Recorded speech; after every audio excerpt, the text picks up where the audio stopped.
Mobile দিয়ে খুব সহজভাবে কিভাবে পাওয়ার পয়েন্ট দিয়ে আপনার প্রেজেন্টেশন রেডি করবেন সেটা আজকে আমি দেখাবো। তার জন্য আপনার অ্যান্ড্রয়েড ফোনটাতে নেট কানেকশন দিয়ে প্লে স্টোরে আসতে হবে। প্লে স্টোরে আসার পরে এখানে সার্চ দিবেন মাইক্রোসফট পাওয়ার পয়েন্ট। তারপরে এই অ্যাপসটি আপনাদের ইনস্টল লেখা থাকবে, ইনস্টল করে নেবেন। আমার যেহেতু ইনস্টল করা আছে তাই ওপেন লেখা আসছে, আমি আমার অ্যাপসটি ওপেন করলাম। ওপেন করার পরে আপনাদের এখানে ইমেল অ্যাড্রেস দিয়ে একটা সাইন আপ করতে বলবে। আপনারা সেটা খুব সহজভাবে ইমেল অ্যাড্রেস দিয়ে সাইন আপ করে নেবেন, পরবর্তীতে ক্লোজ করে দিবেন।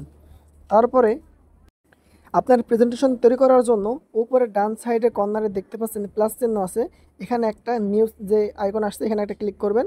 করার পরে এখানে আপনারা দেখতে পাচ্ছেন অনেক রকম আমাদের এখানে ওরা সাজেস্ট করছে যে আমরা কী ধরনের ব্যাকগ্রাউন্ড নিতে পারি। তো এখান থেকে আবার আপনি মন মতো নিতে পারেন, যে ওয়ান ড্রাইভ পার্সোনাল লিখা আছে এখান থেকে সিলেক্ট করতে পারেন, দিস ডিভাইস ডকুমেন্ট এখান থেকেও সিলেক্ট করতে পারেন। তো আমি এখান থেকেই একটা সিলেক্ট করছি, আমি এই ব্ল্যাকটা সিলেক্ট করে নিলাম। এখন ওপরে যে মোটা করে লেখা আছে দেখছেন, এখানে আমরা লিখব আমাদের যেটা টাইটেল। যেমন আমাদের টাইটেল হলো ডায়াবেটিস মেলাইটাস, বা আমরা যদি ডিফিনেশন লিখতে চাই এখানে লিখব ডিফিনেশন, আর নিচে লিখব ডিফিনেশনের বিষয়টা। মনে করেন আমার টপিকস হচ্ছে ডায়াবেটিস মেলাইটাস, আমি সেই ডায়াবেটিস মেলাইটাসের এখন আমি একটু প্র্যাকটিক্যালি দেখাই বিষয়টা। এখানে ক্লিক করার পরে আমাদের একটা সিঙ্গেল ক্লিক করার পরে উপরে ডান সাইডে দেখবেন টানার পরে অপশন আছে এডিট টেক্সট। এডিট টেক্সট আমরা করব। এখান থেকে আমার টপিকস যেহেতু ডায়াবেটিস মেলাইটাস, আমি ডায়াবেটিস মেলাইটাস লিখে নিলাম। ডায়াবেটিস মেলাইটাস ডায়াবেটিস মেলাইটাস আমি লিখে নিলাম। তারপরে আমার সুবিধা মতো এটা করে আমি মাঝখানে নিয়ে আসলাম, ঠিক আছে। তারপর এটা যদি আমি চাই আমি কালার চেঞ্জ করতে পারি। এই যে উপরে যে নিচের দিকে যে দেখতে পাচ্ছেন যে রেড কালার দেওয়া আছে, এখানে আমরা একটা সিলেক্ট করলাম। করার পরে এই যে এখানে অনেক কালার আছে, আপনার মন মতো কালার নিতে পারেন। আমি ইয়েলো কালারটা নিয়ে নিলাম। এখন আমি যদি চাই এটা বোল্ড করতে পারি, এই যে বোল্ড ডান সাইডে বাম সাইডে নিচের দিকে বি আছে মোটা করে, এখানে ক্লিক করলে কিন্তু এটা বোল্ড হয়ে যাবে, এই যে মোটা হয়ে গেছে। এখন আমি চাইলে ইটালিক করতে পারি, বাঁকা হবে। আন্ডারলাইন করতে চাইলে আন্ডারলাইন হবে। তো আমি আন্ডারলাইন আর ইটালিক এটা এখন করব না। এখন আমি চাচ্ছি যে আমাদের যে নিচের যে বক্সটি আছে এটা আমরা ডিলিট করে দেবো। এটা ডিলিট করার জন্য ওইখানে একটা সিঙ্গেল ক্লিক করার পরে দেখতে পাচ্ছেন এখানে লেখা আছে ডিলিট, আমরা ডিলিটে ক্লিক করলে ডিলিট হয়ে যাবে। ভুলবশত যদি আমাদের ডিলিট হয়ে যায় সেটা আবার ব্যাক করার জন্য উপরে যে আনডু আইকন আছে ডান সাইডের দিকে, এখানে আমরা ক্লিক করলে কিন্তু আবার এটা ব্যাক চলে আসবে। তো আমি চাচ্ছি এটা আমি এখন ডিলিট করে দেবো। তো আমি এটা ডিলিট করে দিলাম, ঠিক আছে। এখন আমার টপিকস হচ্ছে ডায়াবেটিস মেলাইটাস। তো আমি চাচ্ছি এখানে একটা ইমেজ অ্যাড করবো আমি।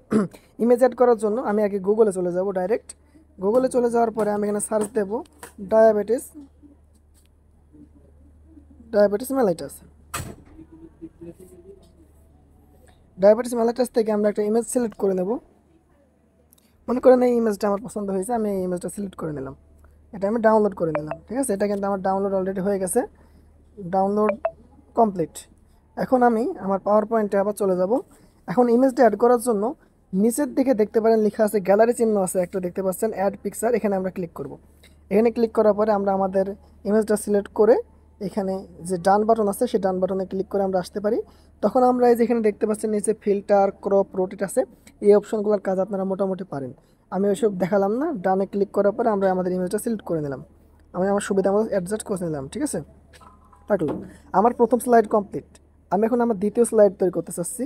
তার জন্য আমাকে কি করতে হবে, আবার আগের মতো রাইট সাইডে থ্রি ডট ক্লিক করার পরে নিউ স্লাইডে ক্লিক করব। তারপরে আমরা এখানে আমাদের মন মতো এখানে একটা একটা সিঙ্গেল ক্লিক করার পরে আমরা এডিট টেক্সট করলাম। এডিট এডিট টেক্সট ক্লিক করার পরে আমরা এখানে মনে করেন লিখলাম ডিফিনেশন। ডিফিনেশন ডিফিনেশন করার পরে এটা আমার মন মতো সাইজ করে নেওয়ার পরে আমি এটা সাইজ করে নিয়ে আগে তারপর আমি মাঝখানে নিয়ে আসবো। মাঝখানে নিয়ে আসলাম। এখন এটার কালার আমি রেড করে দিলাম। এখানে একটা যে আইকন চলে আসছে এটা রেড করে দিলাম। এখানে মনে করেন এখানে আপনি একটা ডেফিনেশন লিখলেন কথার কথা, ঠিক আছে। আপনি এখানে আরেকটা লিখতে চাচ্ছেন নিচে, মনে করেন এখানে আমি একটা দেখাই দিই। এডিট টেক্সট করার পরে এখানে মনে করেন আপনি একটা ডেফিনেশন যাতে আমাদের একটা লিখলেন, ঠিক আছে। এই যে দেখতে পাচ্ছেন এখানে একটা বাম সাইডে একটা ফোটো আসছে, দেখছেন না।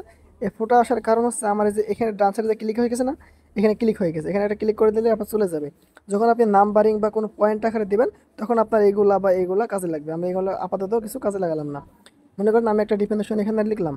এখন আমার নিচে পরবর্তীতে অর দিয়ে বা অ্যান্ড দিয়ে আরেকটা কোনো কিছু লেখার প্রয়োজন, তখন আমি কি করব।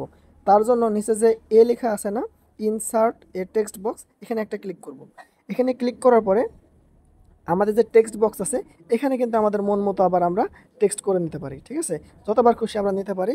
তারপর এমন যদি আমাদের সামনে আসে আমরা এটা টেনে ধরে লম্বা করে আমাদের মন মতো অ্যাডজাস্ট করে যেখানে খুশি আমরা বসাতে পারবো, এতে কোনো সমস্যা নাই। কালার চেঞ্জ করতে পারবো, বোল্ড করতে পারবো, ইটালি করতে পারবো, এগুলোই কিন্তু হলো বেসিক, ঠিক আছে। আর এটা কিন্তু আপনার অটোই সেভ থাকে, সমস্যা হয় না। এখান থেকে আপনারা হচ্ছে এই যে ইনসার্ট করে অনেক কিছু ইনসার্ট করতে পারবেন, আউটলাইন করতে পারবেন, এলে এটা ফিলের কালারও চেঞ্জ করতে পারবেন, ব্যাকগ্রাউন্ড কালারও চেঞ্জ করতে পারবেন, সব কিছু কিন্তু আপনার মন মতো এগুলো আপনার করে নিতে পারবেন। এটুকুই কিন্তু আপনাদের ছিল বেসিক। আমি যেভাবে দেখালাম, আমি যে প্রথম স্লাইডটা এটা করলাম, তারপরে এটা করলাম, এটা করার পরে মনে করেন আপনাদের কাজ মোটামুটি শেষ। তারপরে মনে করেন আপনার 5টা 10টা যে কটা স্লাইড হলো, হওয়ার পরে আপনি কী করবেন, সেভ করে দেবেন। সেভ সেভ করে দিলে কিন্তু আপনার মোটামুটি এই কাজটা শেষ, ঠিক আছে।